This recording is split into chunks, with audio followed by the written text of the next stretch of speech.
శుక్రవారం వరకు ఉపవాస ప్రార్థనలో ప్రభు మనకిచ్చినటువంటి ఈ దివ్యమైన సన్నిధి నిమిత్తము మనమందరము దేవునికి కృతజ్ఞతాస్తుతులు చెల్లించవలసినటువంటి వారమై ఉన్నాం.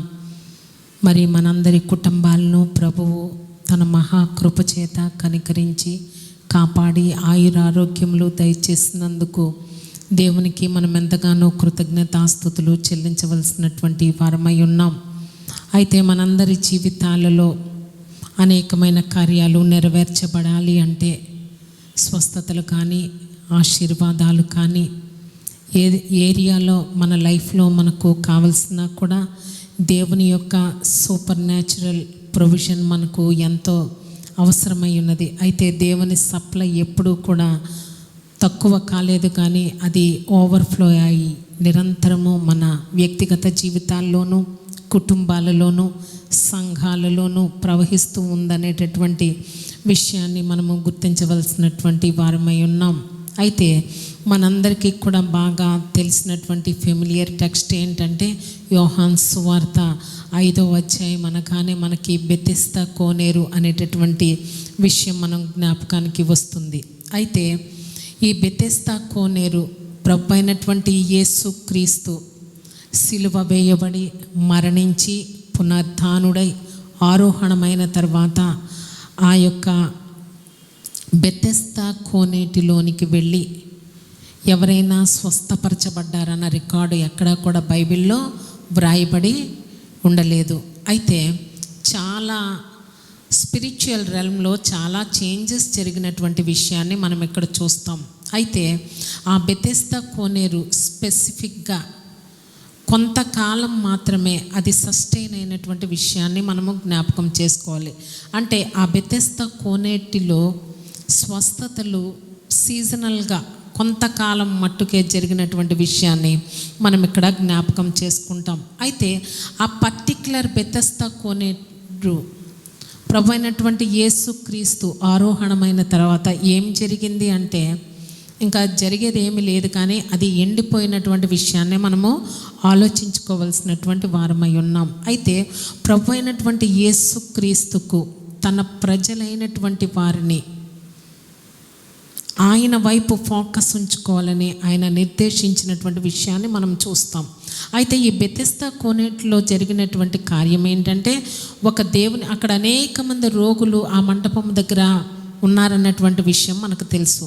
అయితే అక్కడ ఆ కోనేటి చుట్టూ ఉన్నటువంటి ఆ ప్రజలు ఏదో ఒక పర్టిక్యులర్ పీరియడ్లో ఒక టైంలో ఒక దేవుని దూత ఆ నీటిలోనికి వచ్చి దిగి ఆ నీటిని స్టర్ చేసినప్పుడు ఎవరైతే అందులో మునుగుతారో వారు మాత్రమే స్వస్థపరచబడేవారు అనేటటువంటి విషయం మనందరికీ తెలుసు. అయితే ఇక్కడ పర్టికులర్గా మనం మాట్లాడుకునేటటువంటి ఆ వ్యక్తి 38 సంవత్సరాల నుంచి వ్యాధిగ్రస్తుడై తాను వెళ్ళకముందే మరొకరు ఆ నీటిలో పడి ఆ దేవుని యొక్క దూత అక్కడకు వచ్చినప్పుడు వారు స్వస్థపరచబడినట్లుగా మనం చూస్తాం. అయితే ఇప్పుడు అయితే వారు ఆ నీటిలో మునిగినప్పుడు వారి యొక్క స్వస్థతలను వారు పొందితిరన్న విషయం మనందరికీ తెలిసినటువంటిదే. అంటే ఒక మనిషి వ్యాధిగ్రస్తుడైనటువంటి మనిషి ఆ నీటిలోనికి వెళ్ళి పడితేనే కానీ అక్కడ స్వస్థత అనేది జరగలేదు. అయితే ఆ రకమైనటువంటి హీలింగ్స్ డిస్క్రిమినేట్ అయిపోయినటువంటి విషయాన్ని మనం చూస్తాం. ఎప్పుడైతే ప్రభు అయినటువంటి యేసుక్రీస్తు ఆరోహణుడై పరిశుద్ధాత్మను ఈ భూలోకంలోనికి పంపించారో తన కృపను అపరిమితముగా తన మహిమను అపరిమితముగా ఈ భూలోకమంతా నిండి ఉండునట్లు చేశారు. అప్పుడు స్పెసిఫిక్గా మనం ఆలోచించినట్లయితే ఆ బెతెస్దా కోనేటికి మాత్రమే ఆ యొక్క స్వస్థత పరిమితమై ఉంది. కానీ ప్రభు అయినటువంటి యేసుక్రీస్తు ఎప్పుడైతే పరిశుద్ధాత్మని ఈ భూలోకంలోనికి కుమ్మరించారో ఆ యొక్క హీలింగ్ ప్రతి చోట అవైలబుల్ అయి ఉన్నది. దేవుని పరిశుద్ధ నామమునకు మహిమ కలుగును గాక. అయితే మనం ఆ హీలింగ్ పొందాలి అంటే విశ్వాసము మాత్రం మనం ఉంచవలసిన వారమై ఉన్నాం. విశ్వసించుట నీ వలనైతే విశ్వసించు, నువ్వు నీ పని నువ్వు చెయ్యి, నా పని నేను చేస్తానని ప్రభు చెప్తున్నారు. మనలో మనం చేసేటటువంటి పని ఏంటంటే విశ్వసిస్తాం. హై లెవెల్లోకి వెళ్ళిపోతాం విశ్వాసంలో. ఒక్కొక్కసారి తీవ్రత పెరిగిపోద్ది, టెంపరేచర్ ఎలా పెరిగిపోద్దో విశ్వాసం అలా పెరిగిపోద్ది. కానీ అది షార్ట్ పీరియడ్ మాత్రమే నిలిచి ఉండి వెంటనే ఇది నాకు జరుగుతుందా అన్న విషయం నువ్వు ఎప్పుడైతే వచ్చావో నీ మ్యాటర్స్ అన్నీ అలా డ్రాప్ అయిపోయినటువంటి, అది హీలింగ్ అయినా సరే, ప్రాస్పరిటీ అయినా, ఏదైనా సరే. మనము ఫిలిప్పీలకు రాసిన పత్రిక 4:19 ఒక చక్కటి మాట ఉంటుంది, చదవండి మీరు. అది ఇంగ్లీష్ బైబిల్లో మై గాడ్ అని ఉంటుంది, మరి తెలుగులో అది నా తండ్రి నా దేవుడు అని ఉండదు. కానీ ఫిలిప్పీలకు రాసిన పత్రిక 4:19 కాగా దేవుడు అని మన తెలుగు బైబిల్లో అది పూర్ ట్రాన్స్లేషన్. కానీ ఇంగ్లీష్ బైబిల్లో మీరు చూస్తే కేజేవి ఎందులో అన్నా చూడండి, my God shall supply all your needs according to his riches in glory. అంటే నా దేవుడు అంటే పర్సనల్ గాడ్ అనమాట. ఎంతమందికి పర్సనల్ గాడ్ ఉన్నాడు చెప్పండి? ఏమండి, విశ్వసించిన వాళ్ళైతే నా దేవుడు అని చెప్పండి. పర్సనల్ గాడ్, నా బిడ్డలు, నా భర్త, నా భార్య, నా సంఘం, నా సంఘ బిడ్డలు, నా కాపరి. నువ్వు ఎప్పుడైతే పర్సనలైజ్ చేసుకుంటావో అందులో బెనిఫిట్స్ అన్నీ కూడా నువ్వు తీసుకోగలవు. దేవుని పరిశుద్ధ నామమునకు మహిమ కలుగునుగాక. అయితే మనం ఆలోచించినట్లయితే పాత నిబంధన కాలంలో మనకు ఒకటి కనబడుతుంది. ఏంటి కనబడుతుంది చెప్పండి? ప్రొవిజన్ ఆఫ్ మన్నా. మన్నా ఎప్పుడు పడిందని చెప్పుకున్నాం? 40 సంవత్సరాలు పడింది. ఆ 40 సంవత్సరాల తర్వాత అది నిలిపివేయబడినట్లుగా మనం చూస్తాం. అంటే ఆ యొక్క విషయం ఏంటంటే ఆ మన్నా సీజనల్గా పరలోకంలో నుండి భూలోకంలోనికి కుమ్మరించబడినటువంటి విషయాన్ని మనం చూస్తాం. అలాగే బెతెస్దా కోనేరు కూడా సీజనల్గా హీలింగ్స్ జరిగినటువంటి విషయాన్ని మనం చూస్తాం. అయితే ఇప్పుడు ప్రభు ఇచ్చినటువంటి ప్రొవిజన్ ఏంటంటే శాశ్వతమైనది. దేవుని పరిశుద్ధ నామమునకు మహిమ కలుగును గాక. ప్రభు ఇచ్చినటువంటి ప్రొవిజన్ ఇటర్నల్ ప్రొవిజన్ అంటాం. అంటే శాశ్వత కాలం, నువ్వు బ్రతికినంత కాలం, ప్రభు దగ్గర నుంచి నువ్వు విశ్వసించినంత కాలం కూడా దేవుని యొక్క సంపదను, దేవుని యొక్క స్వస్థతను, దేవుని యొక్క ఇటర్నల్ ప్రొవిజన్ను నువ్వు నీ జీవితంలోకి అనుభవించగలవనేటటువంటి విషయాన్ని మనం జ్ఞాపకం చేసుకోవాలి. అందుకే ప్రభు ఒక చక్కని మాట చెప్తారు, జీవాహారమును నేనే, నా దగ్గరకు వచ్చేవాడు ఎన్నడూను ఆకలి కొనడు, నా దగ్గర త్రాగువాడు ఎన్నడూను దప్పికొనడు. అయితే ప్రభు అయినటువంటి యేసుక్రీస్తు శరీరధారియే కృపాసత్య సంపూర్ణుడుగా మన మధ్య నివసించి వెళ్ళిన తర్వాత పరిశుద్ధాత్ముని ఎప్పుడైతే భూమి మీదకి ఆయన కుమ్మరించారో దైవత్వము, దేవుని యొక్క సంపూర్ణతను మనకు అనుగ్రహించారు. దేవుని పరిశుద్ధ నామానికి మహిమ కలుగును గాక. అంటే ఫుల్నెస్ ఆఫ్ గాడ్, ఆ ఫుల్నెస్ ఆఫ్ గాడ్లో, ఆ సంపూర్ణతలో, ఆ ప్యాకేజీలో అన్నీ కూడా మనకు మానవాళికి కావలసినవన్నీ కూడా అందులో అమర్చబడి ఉన్నవనేటటువంటి విషయాన్ని మనం ఆలోచించుకోవాలి. అయితే ఆయన అందులో ఏమేమి కుమ్మరించారంటే ఆయన కృపను కుమ్మరించారు, ఆయన మహిమను కుమ్మరించారు, ఆయన స్వస్థతను కుమ్మరించారు, ఆయన ప్రాస్పరిటీని కుమ్మరించారు, ఆయన యొక్క డెలివరెన్స్ను కుమ్మరించినటువంటి విషయాన్ని మనం ఇక్కడ చూడవలసినటువంటి వారమై ఉన్నాం. అంటే ఈ ప్రొవిజన్కి మెనీ ఆస్పెక్ట్స్ ఉన్నాయి. అంటే అనేకమైనటువంటి కోణాల్లో మనం చూసుకోవచ్చు. సప్లై ఆఫ్ గ్రేస్ అంటాం, సప్లై ఆఫ్ గ్లోరీ అంటాం, హీలింగ్ అంటాం, అనాయింటింగ్ అంటాం, సమాధానం, ఇవన్నీ కూడా అందులో మిళితమై ఉన్నాయన్నటువంటి విషయాన్ని మనము ఆలోచించుకోవలసినటువంటి వారమై ఉన్నాం. ప్రయాసపడి భారం మోయుచున్న సమస్త జనులారా నా యొద్దకు రండి, నేను మీకు విశ్రాంతి కలుగు చేస్తాను. ఆ విశ్రాంతి ఏంటంటే సీజనల్ ప్రొవిజన్ అయితే కాదు. ఎప్పుడు ఉంటాయంటే శాశ్వత కాలం వరకు నిలిచి ఉంటుంది. నెవర్ ఎండింగ్ ఫ్లో అంటాం. అయితే మనం ఏం చేస్తామంటే సీజనల్గా ప్రభు యొక్క కృపలను, ప్రభు యొక్క మహిమను వాడుకుని అది అయిపోయిందని మనం ఆలోచిస్తాం. కానీ ప్రభువు వన్స్ రిలీజ్ చేసింది ఆయన వెనక్కు తీసుకునే దేవుడు కాదు అనేటటువంటి విషయాన్ని మనం ఆలోచించుకోవాలి. ఎందుకంటే మనం కొన్ని వస్తువులు కొనుక్కుంటాం, దానికి కొంత గ్యారంటీ పీరియడ్ ఉంటుంది. ఎంతో కాలం అయి నిలవ ఉండవు. 3 సంవత్సరాలు, 4 సంవత్సరాలు, లేకపోతే 10 సంవత్సరాలు గ్యారంటీ ఇస్తారు. కానీ ప్రభువు ఇచ్చేటటువంటి ప్రొవిజన్స్కి మాత్రం సీజనల్ కాదు అది శాశ్వతంగా నిలుస్తాయి.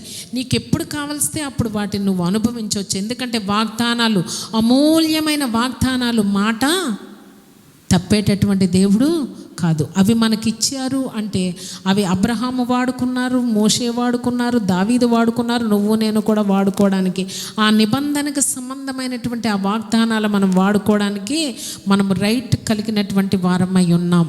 అయితే దేవుని యొక్క రాజ్యానికి సంబంధించేవి మాత్రం సీజనల్లో కాదు, లేకపోతే స్పెసిఫిక్గా కొన్ని ఇయర్స్ మాత్రమే పనిచేస్తాయని చెప్పడానికి వీల్లేదు. ఎందుకంటే ప్రభు యొక్క మినిస్ట్రీ ఎంతకాలం సాగింది చెప్పండి?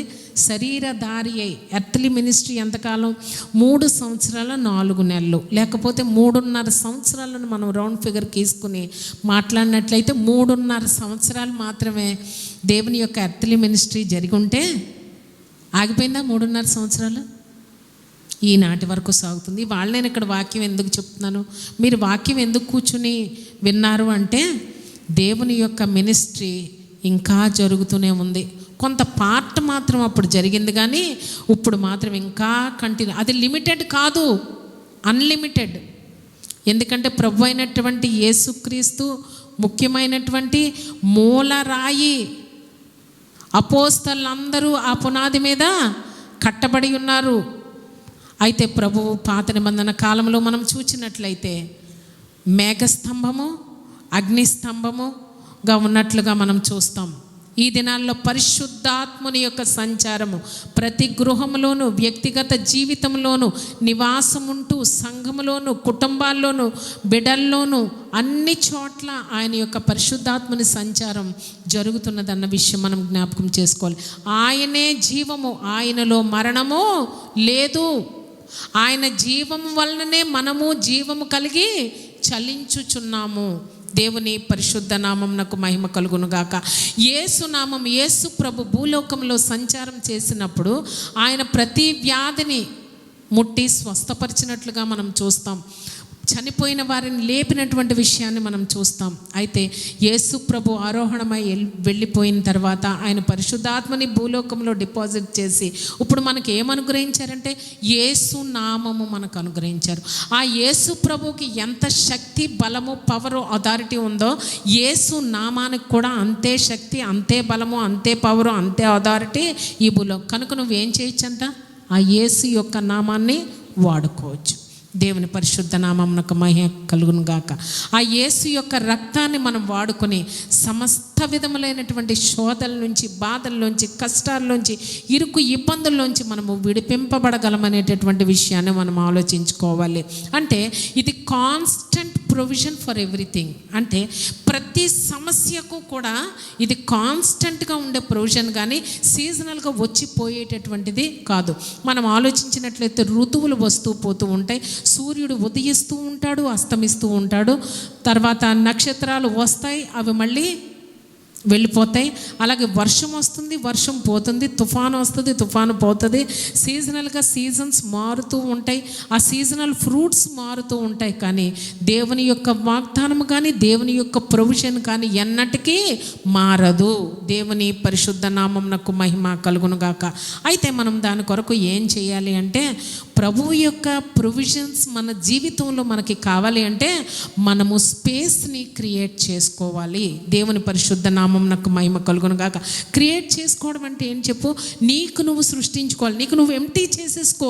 ప్రభువా, నువ్వు నా జీవితంలో, నువ్వు నాలోనికి వచ్చి నాలో నూతన క్రియలు చెయ్యి ప్రభువా, నూతన కార్యాలు చేయి ప్రభా, ఊహించని కార్యాలు చేయి ప్రభా, అడుగు వాటి కంటేను, ఊహించు వాటి కంటేను అత్యధికమైన కార్యాలు నా జీవితంలో చేయి ప్రభా అని నువ్వు అడుగుతూ నువ్వు ఒక స్పేస్ని నీ జీవితంలో నువ్వు క్రియేట్ చేసుకోవాల్సినటువంటి వారమై ఉన్నాం. అంతేకాకుండా మన యొక్క గుడారాలను సాగదీయవలసినటువంటి వారమై ఉన్నాం. అంటే ఎన్లార్జ్ యువర్ టెంట్స్ అంటే ఏంటి?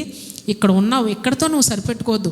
ఇంకొంచెం విశాలం చేస్తే ఇంకొన్ని కార్యాలు ఏమండి, ఇంతవరకు మనం కూర్చుంటే ఒక 100 మందిని కూర్చోగలం. ఇంకొంచెం టెంట్ని ఇంకొంచెం స్లాబ్ని ఎక్స్టెండ్ చేసామంటే 200 మంది కూర్చుంటాం, 500 మంది కూర్చుంటాం, 1000 మందిని కూర్చుంటాం. అలాగే మన జీవితాల్లో నీకు కావాల్సిన ప్రొవిజన్స్ నిమిత్తము నీ యొక్క టెంట్, నీ యొక్క గుడారాన్ని, నీ యొక్క స్పేస్ని నువ్వు ఎక్స్టెండ్ చేసుకోవాల్సినటువంటి వారమై ఉన్నాం. అయితే ప్రభు చేసేటటువంటి పని ఏంటంటే, నేను తప్పక ఇన్ఫిల్ చేస్తాను. ఏమి ఇన్ఫిల్ చేస్తారంటే, నువ్వు ఎంత స్పేస్ ఆయనకు ప్రొవైడ్ చేస్తావో దాన్ని నిండగా నింపుతారంట. నీకు 4 అవసరాలు తీరిస్తే నాకు చాలు అనుకున్నావు అనుకో, 4 తీరుస్తారంట. నేను జీవితకాలం అంతా నాకు అవసరాలు ఉండే అంత ఎక్స్టెండ్ చేసుకోవాలి, నువ్వు ఎన్లార్జ్ చేసుకోవాలి, స్పేస్ క్రియేట్ చేసుకోవాలి. ప్రభువా లిమిటెడ్గా కాదు, అన్లిమిటెడ్గా, శాశ్వతంగా నా బ్రతుకు దినాలన్నీ కావాలంటే ప్రభు నీకు బ్రతుకు దినాలన్నీ. మనం ఒకసారి చూస్తాం, దావీదు కీర్తనలో మనం చూస్తాం 23, కృపాక్షేమాలు నా వెంట. అక్కడ ఫాలో అంటే అర్థం ఏంటో తెలుసా? మామూలు ఇంగ్లీష్లో కూడా అక్కడ కింగ్ జేమ్స్ వర్షన్లో చాలా తేలిక పదం పెట్టాడు. ఫాలో అంటే నన్ను వెంబడిస్తాయని కాదంట. అక్కడ ఫాలో అన్న మాటకు అర్థం ఏంటో చెప్పనా? తరుముతాయంట, చేస్తాయంట, పర్స్యూ చేస్తాయంట. నువ్వు దేవుణ్ణి ఎప్పుడైతే నీ జీవితంలో యెహోవా నా కాపరి అని నువ్వు చెప్పవో నీకు కొదవ అనేది ఏమీ లేదంట. దేవుణ్ణి ఎప్పుడైతే నీ జీవితంలో కాపరిగా చేసుకున్నావో కృపాక్షేమాలు, ఆయురారోగ్యాలు, సంపదలు ఇవన్నీ ఏం చేస్తాయంట? వెంబడించడం కదా, నిన్ను తరుముకుంటూ వస్తాయంట. దేవుని పరిశుద్ధ నామమునకు మహిమ కలుగును గాక. మనందరి జీవితాల్లో సీజనల్గా ప్రభువుని నమ్ముతాం, సీజనల్గా ప్రభువుని ప్రేమిస్తాం. ప్రభువా కొంతకాలమే, ఈ ఒక్క పరీక్షల్లో నువ్వు జయం పొందిస్తే సరిపోద్దా? నెక్స్ట్ ఎగ్జామ్లో నీకు వద్దా? కనుక ప్రభువు ఎప్పుడు కావాలి నీకు చెప్పండి? నిరంతరము కావాలి, ఇటర్నల్గా నీకు కావాలి. కనుక ఆ ప్రభువుని నువ్వు ఇటర్నల్గా ప్రేమించి ఇటర్నల్గా కొలవవలసినటువంటి వారమై ఉన్నాం. దేవుని పరిశుద్ధ నామమునకు మహిమ కలుగును గాక. ప్రభు ఏం చేస్తారంట? ప్రతిరోజు మన జీవితాల్లో రిమార్కబుల్ థింగ్స్ చేస్తారంట. అంటే నువ్వు గుర్తించుకునేటటువంటి విషయాలు. మన జీవితాల్లో మనం చెడును గుర్తుపెట్టుకుంటాం, చెడును గుర్తుపెట్టుకోవడం మానేయి, మాటలు గుర్తుపెట్టుకోవడం మానేయి. ప్రభు చేసినటువంటి కార్యాలని జ్ఞాపకం చేసుకో. ఏమండి, లాస్ట్ ఇయర్ ఇదే రోజుల్లో ఇంటిలో మనకి లాక్డౌన్లో మనకి చర్చెస్ లేవు, భయంకరమైనటువంటి పరిస్థితులు. 13వ తారీఖు ఆగస్టు ఎన్నో భయంకరమైనటువంటి పరిస్థితులు మనము అనుభవిస్తూనే ఉన్నాం. కొంతమంది బర్త్డేస్ జరుపుకుంటారు, సంతోషకరం, విచారకరం, ఇవన్నీ మన జీవితాల్లో మిళితమై ఉన్నాయి. మిక్స్చర్ ఆఫ్ లైఫ్, మిక్స్ అయి ఉంటాయి ఇవన్నీ. అయితే ప్రభువుని మాత్రం నువ్వు సీజనల్గా ప్రేమించడం మానే. ఎప్పుడెప్పుడు ప్రేమిస్తావు ప్రభు? నీ బిడ్డలు నువ్వు ఎప్పుడెప్పుడు ప్రేమిస్తావు? వాళ్ళు మంచి చేస్తే నేను పట్టుకోలేము, ఎత్తేస్తాం పైకి. వాళ్ళు తప్పు చేసినా గద్దిస్తాం, క్షణమాత్రం కోపిస్తాం, మళ్ళీ ప్రేమిస్తాం. ప్రభు కూడా మనల్ని అలాగే చేస్తున్నారు. కనుక మనము కూడా ప్రభువు ఎడల నిరంతరం ఒకే మనసు. ప్రభుని ఎప్పుడు లిమిట్ చేయొద్దు. ఆయన ప్రేమ అన్లిమిటెడ్, ఆయన ప్రొవిజన్స్ అన్లిమిటెడ్ అన్న విషయాన్ని మనం జ్ఞాపకం చేసుకోవాలి. నిజంగా ఎంత భయంకరమైనటువంటి లాస్ట్ ఇయర్ జ్ఞాపకం వస్తే ప్రతిరోజు మేము చేసేటటువంటి పని ఏంటంటే, పాస్టర్ గారు నేను ఎప్పుడైనా ఒంటరిగా కూర్చుంటే, షమ్మి మేము కూర్చుంటే ఎంత గొప్ప కార్యం చేశాడండి ప్రభు. అలాగే మన ప్రభు అయినటువంటి యేసుక్రీస్తు మన జీవితంలో మనకి ప్రాణమిచ్చి, మనకు ఆయుష్ ఇచ్చి, మనకు ఆరోగ్యం అనుగ్రహించి ఈరోజు ఇవన్నీ చూడడానికి మనకు కండ్లను, మనకు ఆనందాన్ని ఇచ్చినందుకు దేవునికి నువ్వు ఎన్ని చెల్లించగలవు? నిజంగా మేము కలిసి రోజులో ఒక్కసారి నా హృదయం, నేను ఒంటరిగా కూర్చున్నప్పుడు అయినా ప్రభు ఇదంతా చూస్తున్నాను, నేను కూర్చుని వాళ్ళ అన్నం తిని ఈ వాక్యం కూడా చదువుతున్నానంటే నువ్వు ఇచ్చిన ఆయుష్, నువ్వు ఇచ్చిన కండ్లు, నువ్వు ఇచ్చిన ఆరోగ్యం అని నేను ఆలోచిస్తూ ఉంటాను. ఎంత భయంకరమైనటువంటి పరిస్థితుల్లో ప్రభు మనం లేవనెత్తారు. మనం అనేక సందర్భాల్లో ఏం చేస్తామో తెలుసా? మనకున్నటువంటి ప్రాబ్లమ్స్, మన హర్ట్స్ని మనం ఎక్కువ మ్యాగ్నిఫై చేసుకుని దాన్ని మెడిటేట్ చేస్తాం. ఒప్పుకుంటారా ఒప్పుకోరా? ఒక చిన్న పరిస్థితి, నీకు బాధ కలిగిన మాట ఎవరో ఒకళ్ళ దగ్గర నుంచి విన్నావు, ఆ మాటను మెడిటేట్ చేస్తావా లేదా? చెప్పండి, మెడిటేట్ చేస్తారా లేదా? ఎందుకు వచ్చింది? ప్రభు చేసిన గొప్పగా నీ ప్రాణం ఇచ్చాడు అన్నది నువ్వు మెడిటేట్ చేస్తున్నావా? నీ బాధను మెడిటేట్ చేస్తావు. పలానా వాళ్ళు పలానా మాట అన్నారు, పలానా వాళ్ళు పలానా చేస్తారు. అది ఎక్కువ ప్రాబ్లమ్ని నువ్వు మెడిటేట్ చేస్తున్నావంటే రాంగ్ థింగ్ నువ్వు మెడిటేట్ చేస్తావు. కొన్ని సంవత్సరాలు గడిపాను నా థింకింగ్లో. అది అయ్యో నేను ఇలా మంచి అయితే నాకు ఇలా చెడుగు ఎందుకు వచ్చింది, రాని పోనీ. ప్రభు అనలేదు కదా, ప్రభు నీకు తీర్పు చెప్పలేదు కదా, ప్రభు నీకు ఇటర్నల్ ప్రొవిజన్ ఇస్తున్నారు కదా, ఇటర్నల్ సప్లై ఇస్తున్నారు కదా, కాన్స్టెంట్గా ఆయన మనకి ఇస్తున్నారు కదా. చిన్న చిన్న వాటికి రాంగ్ ప్రాబ్లమ్స్ మీద నువ్వు ఎందుకు మెడిటేట్ చేస్తున్నావు? వాటన్నిటిని నువ్వు విడిచిపెడితేనే కానీ దేవుని దగ్గర నుంచి నువ్వు బ్లెస్సింగు పొందుకోలు. విడిచిపెట్టే టెంపరరీ థింగ్స్, భూలోకానికి సంబంధించిన మట్టి దేవుని మధ్యలోకి మన జీవితాల్లో మనం తెచ్చుకోవడానికి వీల్లేదు అనేటటువంటి విషయాన్ని మనము ఆలోచించుకోవాల్సినటువంటి వారమై ఉన్నాం. మనం ఏదైతే దేవుని అడుగుతామో అవన్నీ మనకు అవైలబుల్ అంట. దేవుని పరిశుద్ధ నామమునకు మహిమ కలుగునుగాక. ఒక విషయాన్ని నేను మొన్న ఒక సేవకుడు చెప్పినప్పుడు విని నేను నిర్ఘాంతపోయాను. ఏంటంటే ఒక ఆయన చనిపోయిన తర్వాత పరలోక రాజ్యంలోకి ఆయన వెళ్ళాడంట. వెళ్ళిన తర్వాత ఆయన చూసినటువంటి విషయాలు ఏంటంటే ఆయన పేరు మీద ఆయనకి ఇచ్చినటువంటి స్థానం, ఆ స్థానం దగ్గర ఆయనకి కొన్ని గిఫ్ట్స్ లేకపోతే కొన్ని ఆన్సర్స్ అక్కడ పడున్నాయంట. ఆయన అక్కడికి వెళ్ళి ఆ దూత వచ్చినప్పుడు ఆయన అడిగాడంట, ఇదేంటి నాకు ఇవన్నీ ఇక్కడ అవసరం లేదు కదా పరలోకంలో, ఇవన్నీ నాకు భూలోకంలో నాకు అవసరమై ఉండి నేను అడిగినవన్నీ ఇక్కడ స్టోర్ చేయబడి ఇక్కడే ఉండిపోయినాయి. ఏంటంటే ఆ దూత చెప్పాడంట, నువ్వు ప్రార్థన చేసినప్పుడు ప్రభు అవన్నీ నీ పేరు మీద అవి నీకు అనుగ్రహించి అక్కడ పెట్టేశారు నీ ఇంట్లో నీకు సంబంధించిన స్థలంలో. నువ్వు క్లెయిమ్ చేయలేదు కనుక వాటిని నువ్వు పొందుకోలేకపోయావు. అయ్యో నాకు భూలోకంలో ఎంత అవసరం కానీ ఇక్కడ నాకు అవసరం లేదు కదా అన్నాడంట. అయితే నువ్వు భూలోకంలో ఉన్నప్పుడు నువ్వు క్లెయిమ్ చేసేందుకు అంటే మన డిపాజిట్స్ మనకి బ్యాంక్లో మనం ఎప్పుడో వేసుకున్నావు, మెచ్యూర్ అయిపోయినాయి, అక్కడ నిలవ ఉన్నాయి. నువ్వు వెళ్ళి క్లెయిమ్ చేసుకుని సంతకం పెడితేనే తీసుకోగలవు, కానీ నీ పేరు మీద ఉన్నాయి వేరే వాళ్ళు ఆపరేట్ చేయడానికి వీల్లేదు. ఎంతమంది మీకు లీగల్గా మీకు క్లెయిమ్ ఉన్న వాటిని క్లెయిమ్ చేయట్లేదు చెప్పండి? మీ అంతటా మీరు ఆలోచించుకోండి. ఇప్పటి వరకు చెయ్యకపోతే ఇక మీదట ప్రభువా నా కొరకు నేను అడిగిన ప్రార్థనలు, నాకు నువ్వు ఇవ్వాల్సిన జవాబులు, నా ప్రశ్నలకు నా ప్రాబ్లమ్స్కి సొల్యూషన్స్ అక్కడ ఉండడానికి వీలేదు. పరలోకంలోనికి నువ్వు వెళ్ళిన తర్వాత పరలోకంలో నీకు ప్రాబ్లమ్స్ లేవు, వ్యాధులు లేవు, డబ్బు అవసరం లేదు, కన్నీళ్లు లేవు. అలాంటప్పుడు అక్కడెందుకు? భూలోకంలో ఉన్నప్పుడు ఈ వరల్డ్ సిస్టమ్ కలిగించే వాటన్నిటికీ నీకు సొల్యూషన్స్ కావాలి. ఈ వరల్డ్ ప్రాబ్లమ్స్ నీకు సొల్యూషన్స్ కావాలి కనుక ఆ పరలోకంలో ఉన్నటువంటి ఆ సొల్యూషన్స్ అన్నీ నువ్వు క్లెయిమ్ చేసుకుని ఈ భూలోకంలో నీకు అవసరమైనవన్నీ నువ్వు వాడుకోవాలి. దేవుని పరిశుద్ధ నామమునకు మహిమ కలుగునుగాక. ఒక్కసారి మనందరికీ తెలిసినటువంటి విషయమే, యేసు ప్రభు నీళ్ల మీద నడిచినటువంటి విషయం మనకు తెలుసు. మత్తయి సువార్త 14వ అధ్యాయము 22-23 వచనాలు మనం చదివితే, యేసు ప్రభు తన శిష్యుల్ని అద్దరికి వెళ్ళమని బలవంతంగా ఆ దోణిలో వారిని పంపించి ఆయన ఒంటరిగా ఏకాంతంగా వెళ్ళి ప్రార్థన చేసినటువంటి విషయాన్ని మనం చూస్తాం.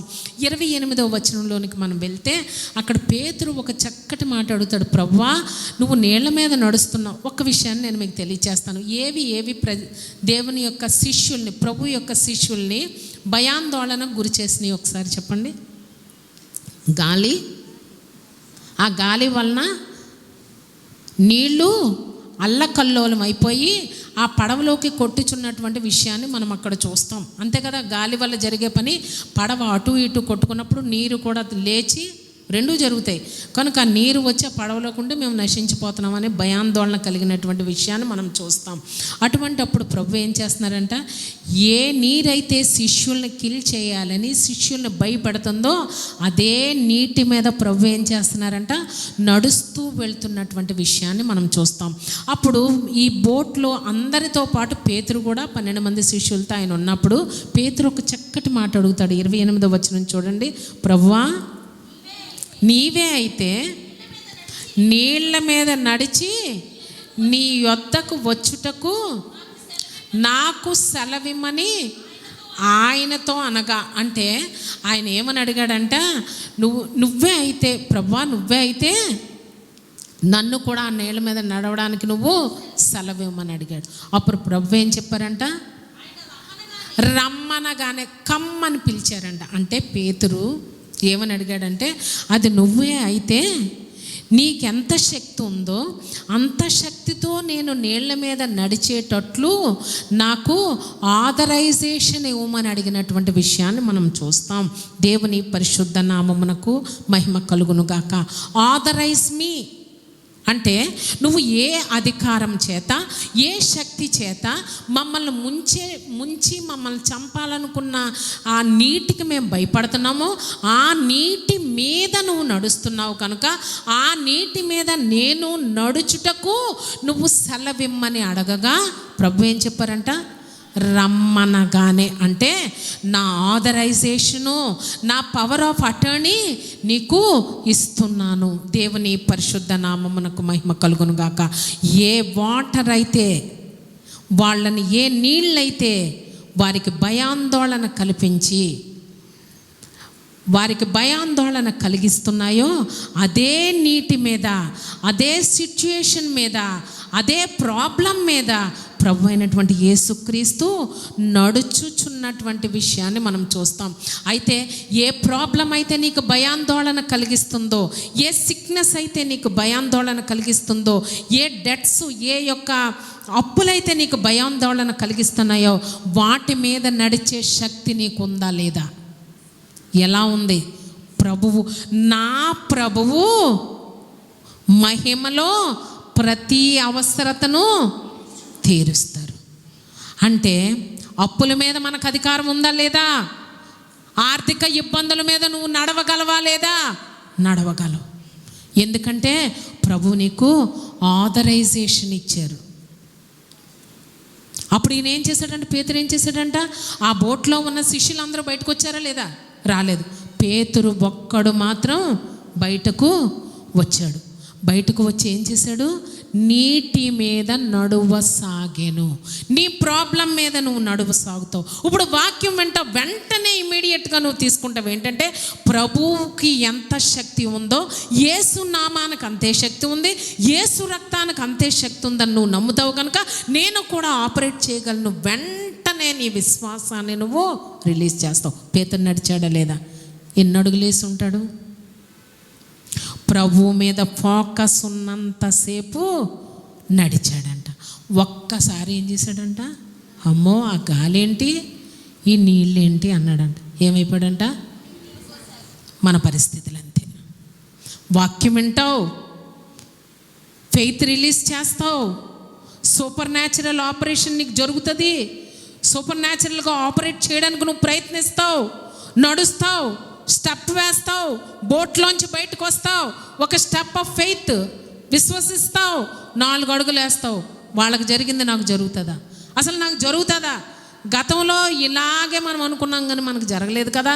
అంతే, వెంటనే మునిగిపోసాగాను. ఇక్కడ మనం ఆలోచించినట్లయితే పేతురు చేసినటువంటి పని ఏంటంటే, సాతాను చేసినటువంటి పని ఏంటంటే పేతురు యొక్క విశ్వాసాన్ని డిస్ట్రాయ్ చేయడానికి డిస్ట్రాక్షన్ చూపించినటువంటి విషయాన్ని మనం చూస్తాం. ఒక థాట్ నీ జీవితంలో ఇది జరుగుతుందా, అమ్మో అనుకున్నావు, వెంటనే నీ విశ్వాసాన్ని విడిచిపెట్టి మునిగిపోసాగెను అన్నటువంటి విషయాన్ని మనం చూస్తాం. అంటే ముందు చేసినటువంటి విషయం ఏంటి? ఏ నీరైతే తన పడవను, తన నావను శిష్యుల యొక్క జీవితాలను కొడుతుందో దాని మీద కొంత దూరం యేసు ప్రభు ఇచ్చినటువంటి ఆథరైజేషన్ తీసుకుని స్టెప్ ఆఫ్ ఫెయిత్తో నడవసాగెను. అలాగే మనందరి జీవితాల్లో మనం దేని మీద నడవాలంటే, సిక్నెస్లో నువ్వు నడవడానికి వీల్లేదు. దేవుని యొక్క బిడ్డవు, విశ్వాసినని చెప్పుకుంటున్నావు, నువ్వు నీటిలో మునిగిపోతావా, టాప్ ఆఫ్ వాటర్ నడుస్తావా? వాటర్ మీద నడవాలి. ఎందుకంటే ప్రభు నీకు చేసి చూపించావు. నువ్వు అడిగావు ప్రభుని, ప్రభు నాకు నిదర్శనం చూపించమని అడిగావు, ప్రభు నాకు సైన్ చూపించమని అడిగావు, వారి జీవితంలో చేసావు నాకు చేయమని అడిగావు. ప్రభు నీకు దాన్ని చూపించారు, నీకు రమ్మని చెప్పారు, నీకు వాగ్దానం చూపించారు, నీతో మాట్లాడారు, నీకు ధైర్యం ఇచ్చారు, నీ చెయ్యి పట్టుకుని నడిపించారు. నువ్వు నడిచావు.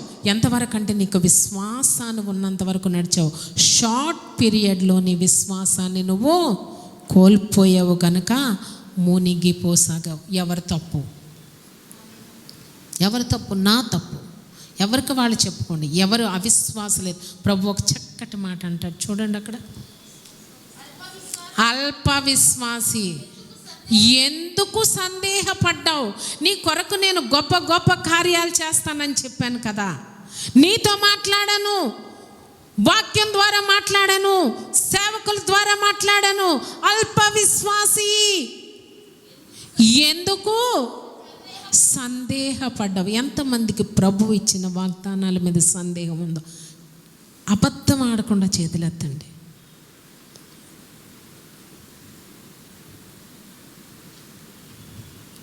ఎన్నడూ ఏడవాలి నేను అంతే. ఇంకా ప్రభు ఇచ్చిన వాగ్దానం నాకేనా?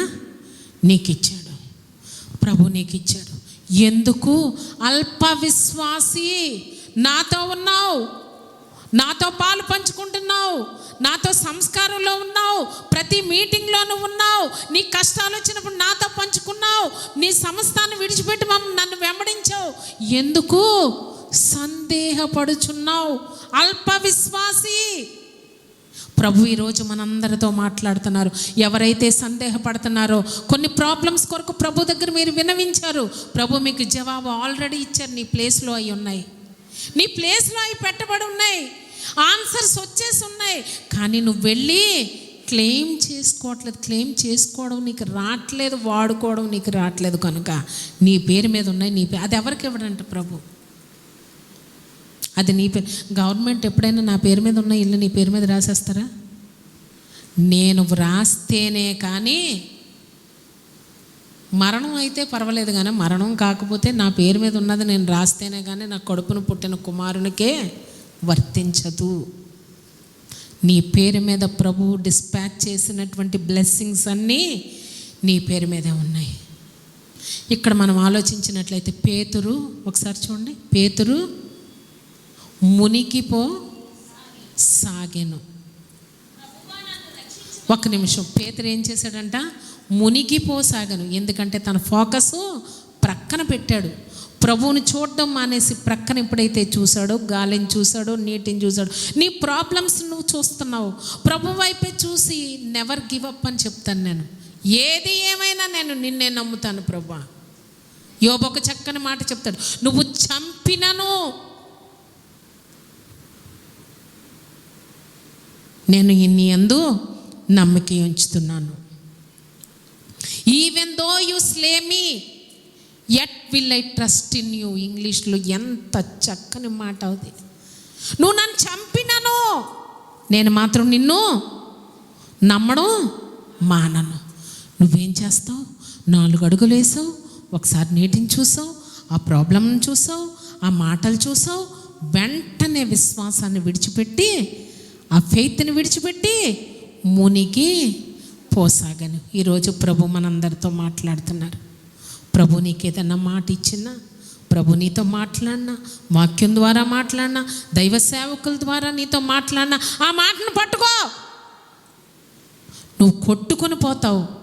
నీకు ఒక లాక్ కానీ, ఒక తాడు కానీ, ఒక కర్ర కానీ కనబడింది, ఎవరో ఒకరు చెయ్యి అందించారు, వాళ్ళు పట్టుకో అని చెప్పినప్పుడు పట్టుకుని నన్ను మధ్యలో వదిలేస్తారేమో అంటే మునిగిపోతావు.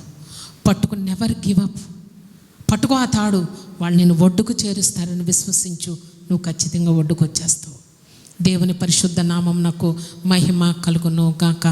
అయితే మనందరి జీవితాల్లో మనం తెలుసుకోవాల్సినటువంటి విషయం ఏంటంటే, విశ్వాసము పేతురు జీవితంలో షార్ట్ పీరియడ్ మాత్రమే ఉందంట.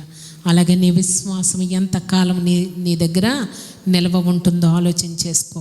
ప్రభువా, నువ్వు చంపినను, నాకు లేమి ఇచ్చినను, నాకు అస్వస్థత ఇచ్చినను, నాకు బంధకాలలో నేను ఇరికింపబడినను, నా కష్టాలు నష్టాల మధ్యన నేను కొంతకాలం సాగినను, నువ్వు నన్ను ఖచ్చితంగా గమ్యానికి నడిపిస్తావు. ఎందుకంటే గాఢాంధకారపు లోయలో నేను సంచరించినను, ఏ అపాయమునకు భయపడను, నీవు నాకు తోడయ్యుందువు, నీ దుడుకరయు నీ దండమును నన్ను ఆదరి.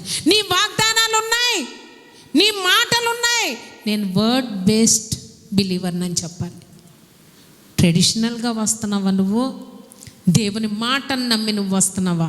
దేవుని మాటను నమ్మి నువ్వు విశ్వాసగా మార్చబడ్డావా? ఒకసారి నువ్వు అంతటా మనము ఆలోచించుకోవాల్సినటువంటి వారమై ఉన్నాం. మనం ఎవరమో తెలుసా? Authorised dealers of God's power. Authorised dealer అంటే ఏంటి చెప్పండి? ఆథరైజ్డ్ డీలర్ అంటే ఏంటి చెప్పండి? అన్ని కార్యక్రమాలు నువ్వు చేయగలవు, ఆథరైజేషన్ తీసుకున్నావు. యేసు నామాన్ని ఉపయోగించుకుని నువ్వే పనన్నా చేయొచ్చు. దేవుని యొక్క శక్తికి మనం ఎవరంట? Authorised dealers. దేవుని పరిశుద్ధ నామమునకు మహిమ కలుగునుగాక. దేవుని యొక్క పవర్ టు విక్టరీ చేంజ్ అయిందా? పేతురు మారాడా? మీరు కరెక్ట్గా చెప్పాలి. దేవుని యొక్క పవర్ మారిపోయిందా? దేవుని యొక్క పవర్ తగ్గిపోయిందా? పేతురు మారిపోయాడా చెప్పాలి. పేతురే మారిపోయాడు, దేవుని యొక్క పవరు మారలేదు. ఎందుకో తెలుసా? యేసు క్రీస్తు అందరికీ ప్రభువు. ఆయన నిన్న నేడు నిరంతరము ఏకరీతిగా ఉన్నాడు. ఎవరు మారిపోతారంట? మనుష్యులు మారిపోతారంట. ఇక్కడ మనం చూసినట్లయితే ఈ కాంటెక్స్ట్లో దేవుని యొక్క పవర్ మారిపోయిందా? విక్టరీ మారిపోయిందా? విక్టరీని ఇచ్చే పవర్ మారిపోయిందా? పేతురు మారిపోయినటువంటి విషయాన్ని మనం చూస్తాం. అయితే ఈ దినాల్లో మనందరం ప్రభు సంఘానికి ఇచ్చినటువంటి ఆధిక్యత ఏంటంటే, మీరందరూ ఒక కట్టుగా లేచి నిలబడండి. మీకే సమస్య కొరకు ప్రార్థన చేస్తున్నారు, మీరు ప్రార్థన చేయండి. అవన్నీ యేసు నామములో అవును, ఆమేన్. నువ్వు విశ్వసించినట్లయితే దేవుని దూతలందరూ కూడా నీకు ఆమేన్ అని పలుకుతారు. ఆటోమేటిక్గా ఆ కార్యం నీకు దొర్లిపోతుంది అన్న విషయాన్ని మనం జ్ఞాపకం చేసుకోవాల్సినటువంటి వారమై ఉన్నాం. ఈ రోజుల్లో మనం దేవుని విశ్వాసులుగా మార్చబడ్డాం, దేవుని విశ్వాసులుగా జీవిస్తూనే ఉన్నాం. కానీ మన దేవుణ్ణి మనము లిమిట్ చేసేస్తున్నాం కనుక మన యొక్క పరిస్థితులు కూడా, మన యొక్క బ్లెస్సింగ్స్ కూడా లిమిటెడ్గా ఉన్నటువంటి విషయాన్ని మనం చూస్తాం. ఎప్పుడైతే ప్రభువుని నువ్వు అన్లిమిటెడ్ అనుకున్నావో, ప్రభు నా కొరకు ఏ కార్యమైనా చేయగలడు, ఆయన పవర్కి లిమిట్ లేదని నువ్వు దేవుణ్ణి విశ్వసిస్తావో, నీ కార్యాలు కూడా అన్లిమిటెడ్గానే జరుగుతాయి అనేటటువంటి విషయాన్ని మనం జ్ఞాపకం చేసుకోవాలి. దేవుని పరిశుద్ధ నామమునకు మహిమ కలుగును గాక. మనందరం కూడా దేవుని యొక్క వాక్యం విన్నాం. దేవుడు మనందరితో కూడా మాట్లాడారు. నిజమే, సమస్యలు ఉంటాయి, ఆర్థిక ఇబ్బందులు ఉంటాయి, అస్వస్థతలు ఉంటాయి, కుటుంబ సమస్యలు ఉంటాయి. మనం కొన్ని సందర్భాల్లో మనకు కన్ఫ్యూజన్ అయిపోతుంది. ఏది తేల్చుకోవాలో మనకు అర్థం కానటువంటి విషయాల్లో ఉంటాం. అటువంటి సమయంలో మనం చేయాల్సినటువంటి పని ఏంటంటే, నీకు ప్రభు ఇచ్చినటువంటి వాగ్దానాలు, ప్రభు ఇచ్చినటువంటి వాటన్నిటినీ, ఆయన మాటను మనం ఎవరు చెప్పండి? నిబంధనకు వెలుపల వారమా, నిబంధన లోపల వారమా? నిబంధన వెలుపల ఉన్నవారిని నిబంధనలోనికి ప్రభు తీసుకొని వచ్చారు కనుక ఆ నిబంధనలో ఉన్నటువంటి రైట్స్ అన్నీ నువ్వు పొందుతావా లేదా? నీకు ఓటు హక్కు ఉందా ఇండియాలో? ఎందుకంటే నువ్వు ఇందులో సిటిజన్ కనుక. దేవుని యొక్క కింగ్డమ్ ఆఫ్ గాడ్లో నువ్వు సిటిజన్గా పౌరస్థితి సంపాదించినప్పుడు దాని బెనిఫిట్స్ అన్నీ నీవా కాదా? అవునా కదా? ఎందుకు లిమిట్ చేస్తున్నావు ప్రభుని? నా కొరకు చేస్తాడని నమ్ముతున్నావు, విశ్వసిస్తున్నావు, పలుకుతావు, ఆమెన్ అంటావు, చేతులు ఎత్తేస్తావు, ప్రార్థన చేస్తావు, వర్షిప్ చేస్తావు. ఇది నా కొరకు నిజంగా సత్యంగా జరిగిపోయిందని నువ్వు నమ్ముతావు. కొంత దూరం 4-5 రోజులు ఒక మాట వింటావు, లేకపోతే ఒక పరిస్థితి చూస్తావు, వెంటనే విడిచిపెట్టి ఫోకస్ దేవుని మీద తీసేస్తావు, దేవుని మాట తీసేస్తావు, దేవుని యొక్క వాగ్దానం తీసేసి నువ్వు మునిగిపోతున్నావన్న విషయాన్ని ఒక్కసారి జ్ఞాపకం చేసుకో. అయితే పేతురులో ఉండేటటువంటి గొప్ప లక్షణం ఏంటంటే, ఎప్పుడైతే తనకు మునిగిపోయే పరిస్థితి తనకు వచ్చిందో వెంటనే ఏం చేస్తాడు? ప్రభువా నన్ను రక్షించు, అవిశ్వాసిని కాక విశ్వాసిగా ఉండుటకు నన్ను కాపాడమని అడుగు. వెంటనే యేసు చెయ్యి చాపి అతన్ని పట్టుకొని, అల్పవిశ్వాసి ఎందుకు సందేహపడుతుంది? ఈరోజు మీరు చేయాల్సినటువంటి పని, ప్రభువా నేను అల్పవిశ్వాసిని, కొన్ని సందర్భాలలో కొన్ని విషయాలలో నిన్ను నమ్మవలసినంతగా నేను నమ్మలేకపోతున్నానని నీ చేయి చాపు. విశ్వాసముతో నీ చేయి చాపు. నువ్వు పైకి చెప్పాల్సినటువంటి అవసరం లేదు. ప్రభువుకు నువ్వు చూపించు, ఆత్మీయంగా నీ హస్తాన్ని ప్రభువుకు చూపించు. ప్రభువా నేను అవిశ్వాసన అయిపోతున్నాను, నన్ను రక్షించు. ఈ సమస్యల్లో నేను మునిగిపోతున్నాను, ఈ ఆర్థిక ఇబ్బందుల్లో నేను మునిగిపోతున్నాను, ఈ కుటుంబ సమస్యల్లో నేను మునిగిపోతున్నాను, ఈ వెళ్ళిపోతున్నానని ప్రభువుకి నువ్వు చెయ్యి చాపినట్లయితే తక్షణమే ఆయన నీ చెయ్యి ముట్టి ఎందుకు కొట్టాడా ప్రభు, తిట్టాడా ప్రభు? ఏమన్నాడు? అల్ప విశ్వాసి, ఎందుకు సందేహపడ్డావు? నా వాగ్దానాన్ని ఎందుకు నమ్మలేకపోయావు? ఎందుకు నన్ను లిమిట్ చేసేసావని చెప్పి తన్ని ముంచేశాడా? ముంచకుండా వెంటనే వాని చెయ్యి పట్టి వాన్ని లేవనెత్తి చిన్నగా తన్ను గద్దించి తను వెంటనే తన యొక్క స్థానంలోనికి తను నడిపించినటువంటి విషయాన్ని మనం చూస్తాం. ఇదే నాన్న, ఏ సమస్యతో నువ్వు నలిగిపోతున్నావు నువ్వు నాకు చెప్పాల్సిన అవసరం లేదు, ఏ వేదనతో నువ్వు నలిగిపోతున్నావు నువ్వు చెప్పాల్సిన అవసరం లేదు. కానీ దేవునికి నీ చెయ్యి చాపి, ప్రభువా నేను అల్ప విశ్వాసని ఎంత నువ్వు నువ్వు ఒప్పుకోపోయినా ప్రభువుకు తెలుసు నువ్వెవరవో. ఎందుకంటే నువ్వు మునిగిపోతున్నావు.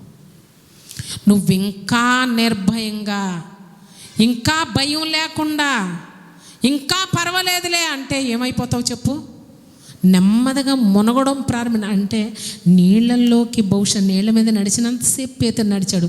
జస్ట్ సింక్ కాబోతుండగానే ప్రభువాన్ని పిలిచేశాడు. నువ్వు పిలవకపోతే నెమ్మదిగా చీలమండలం తడుస్తుంది, మోకాళ్ళు నడుస్తుంది, నువ్వు తలలోకి మునిగిపోయావు. నిన్నెవరో రక్షించలేరు. సమయం ఉంటుండగానే, వెలుతురు ఉంటుండగానే, ప్రాణం ఉంటుండగానే ప్రభు యొక్క పాదాలు పట్టుకో. ప్రభువా నేను అవిశ్వాసిని అని చెప్పు. నిన్ను నమ్మవలసినంతగా నమ్మలేకపోయానని చెప్పు. నిన్ను లిమిట్ చేశానని చెప్పు.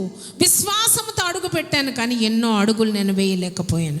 నా ప్రాబ్లమ్స్ చూసుకున్నాను, నా ఆర్థిక ఇబ్బందులు చూసుకున్నాను, నా అస్వస్థత చూశాను, నా కుటుంబ సమస్యలు చూశాను, తారుమారైపోతున్నటువంటి నా జీవిత, నా ఫ్యామిలీ సర్కమ్స్టాన్సెస్ చూశాను. ప్రభువా నేను మునిగిపోతున్నాను, నన్ను లేవది అంటే ప్రభు కనికర పూర్ణుడు కనుక ఆయన చెయ్యి వెంటనే అని ఉందా, లేకపోతే కొంచెం టైం తీసుకున్నాను, వెంటనే చెయ్యి చాపి ఆయన మనల్ని ఈ ఆగస్టు మాసంలో ఈ 13వ తారీఖు, ఆగస్టు 13వ తారీఖున నువ్వు జ్ఞాపకం చేసుకో.